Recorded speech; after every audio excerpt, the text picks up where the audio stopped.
Someone on Facebook was having trouble casting onto their 3D printed knitting machine. The problem is when we first print these out, we have no way to cast on. So you'll see a video that I made. I printed up a little cast-on basket that I designed, and that got me through just learning the machine. But I found out later that it is easier to use this machine if you make a cast-on sack or bonnet, and it's a whole lot faster to cast on. But the problem is, how do you cast on for the very first time if you don't have a cast-on bonnet? You either have to order one online and wait for it to come in the mail. You can print the little cast-on basket, and that'll get you going pretty fast. But I'll show you where the problem areas are.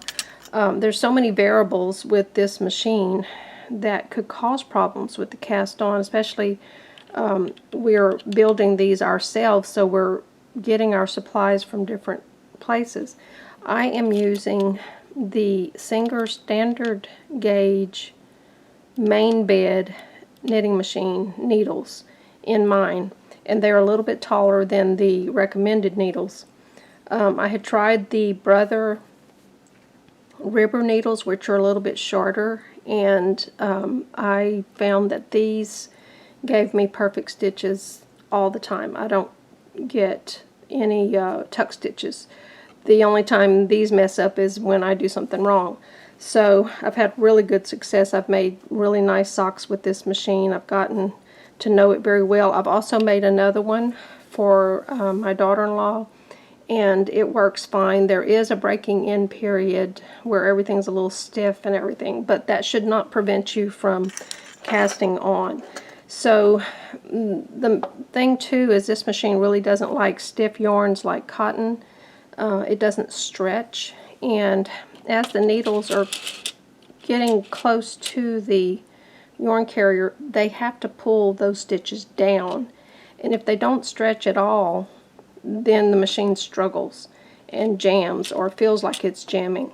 So if you're using something really stiff, you're going to have to lift up on your weights as you knit stitch by stitch, at least for the first few cast on rows. But I have several cast on bonnets that I've made lately, and I've also made this one with a fishing line. I think that this might be 60 pound. It's kind of like waxed dental floss, and I feel like it's going to last a long time, but it does not stretch. So I wouldn't use anything like this your first time to cast on. I would recommend that you go and print that little cast on basket and use that in the beginning, and then you can make your own bonnet or order one. Really, you can use any kind of scrap sweater or something that you have laying around the house. As long as you can get loops on every other needle, you can cast on, and you have to have a way to hang a weight to that cast on method just to get some stitches forming. So without weight, as I said, there is so many variables that mess up stitches on this machine.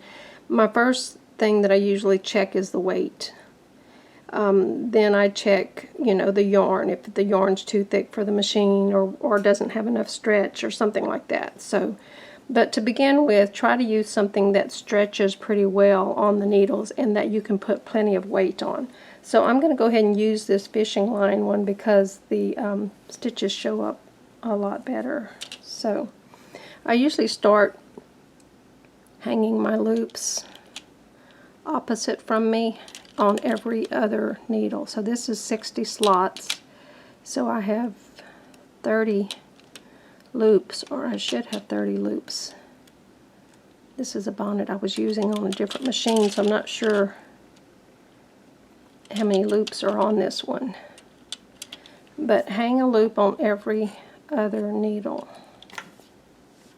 I'm going to reach under and put a little tension on this.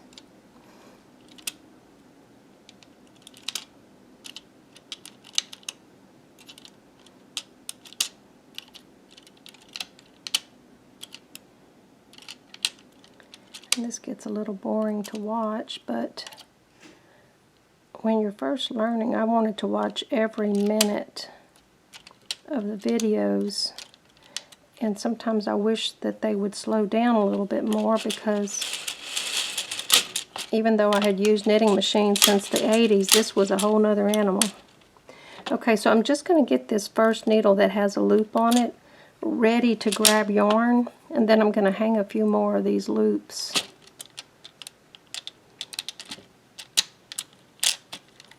And you'll see my machine has been modified. I have several videos showing modifications that I've made to improve, in my opinion, the way the machine knits. I also have it mounted in a table. I found it impossible to knit with the legs that I printed out. It was just too wobbly, and it was just not fun at all.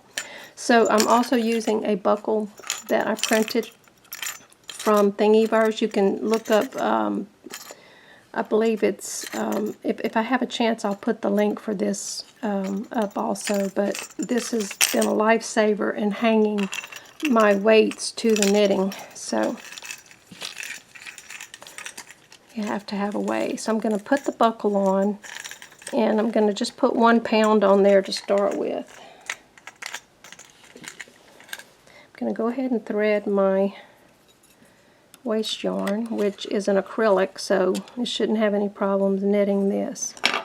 So when I mentioned variables, if you're using too thick of a yarn for these machines, they won't knit. Even the expensive machines, I have a standard gauge flatbed machine, and it will not behave if I go any thicker than, say, a #1 size yarn.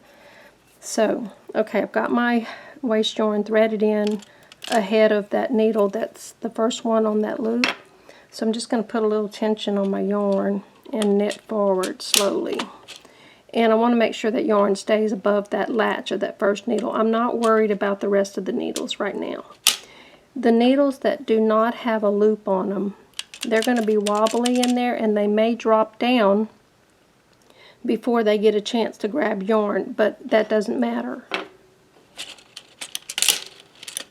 You'll see another video I made where I take the loops off on purpose.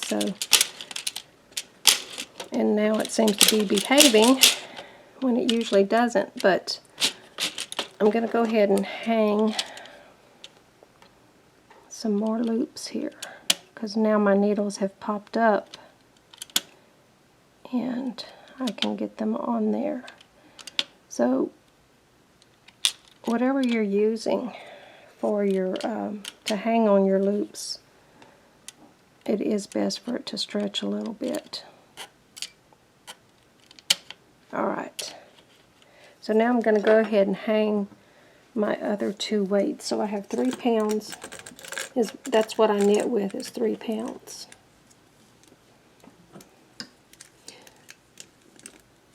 Alright, so now I can feel that since I've put weight on there, it's struggling to pull these loops down on the entrance side of the yarn carrier. So if you have that problem on the very first round, kind of ease up on your weights a little bit underneath as you turn, and it will help the machine. Now you'll see here that every other needle that's not on a cast-on basket loop, it has a little V there. These did not catch. You can lift them up or just leave them there, but I lift them up on this machine because they'll drop again when they get around here. So if you see a little straight line across there like that, just lift that loop up on that empty needle so it'll have something to grab onto. Now my other knitting machine, I empty those needles on purpose, but on this machine it seems to want to drop. It seems to never want to grab yarn if it doesn't have a loop on it.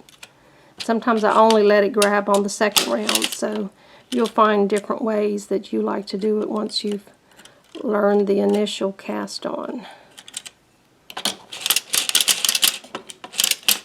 So now I can feel the machine is not struggling because I've made it past that stiff first round. And I did drop a stitch there because I didn't have any weight on that tail. but no big deal. When the needle pops up, I'll put my cast-on basket back on there.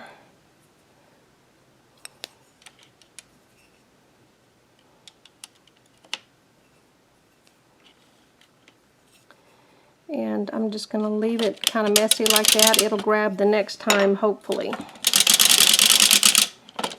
You also want your yarn feeding off of a cone. Mine's kind of hung up right now, but you want it feeding off of a cone or the outside of a yarn cake.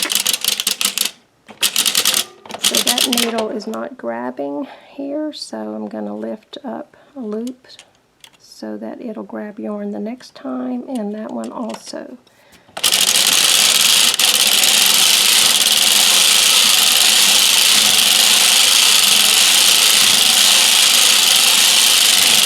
So, if you're having trouble, check your weights first. Check the height of your cams. Make sure your stitches are not too short.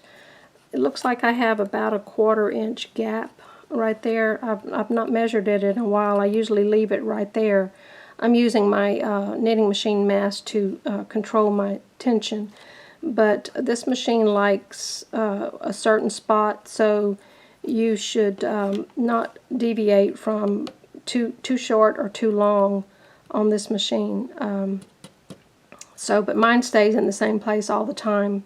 Most sock yarns will work well on that setting there. So I hope this helps you. Go and watch the videos that I've made on the needles and the cast-on basket, and hopefully they will help you to get started on the machine.